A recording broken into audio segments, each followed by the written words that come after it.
How was growing up in the Bahamas? The magic about growing up in the Bahamas is, of course, the ocean and the nature. And for me, that is my ethos, that is my happy space.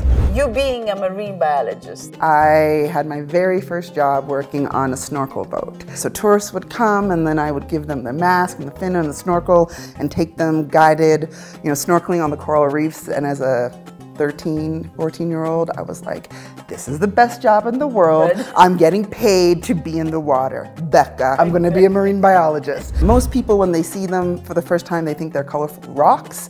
But they're actually living animals that are a really critical part to the health of our ecosystems. One of the big challenges that we have in really the world is our coral reefs are dying. Coral reefs are a major source of food, of protein. You can't save the ocean and the creatures in the ocean unless we focus on the people. We only, as human beings, have only explored really 5% of the ocean. So there's so much of the ocean that we don't know. The majority of our world and the future economies are going to be in the ocean.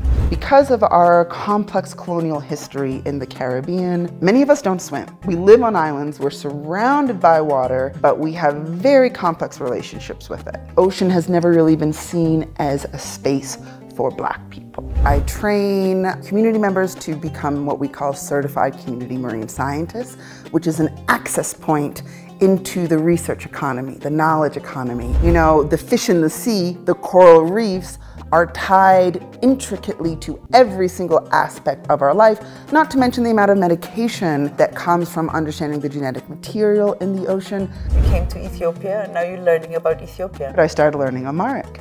And it was just I would paint the letters. I would Google a word, Maskana, for example, and then paint it. And it was just a first step for me. Being African even is an ideology, right? It's a way of thinking and being. But it's also, how do we tell a bigger story? A story that's not just of the 400,000 people in the Bahamas, but it's a story of all the young people in Africa that includes the 6th region.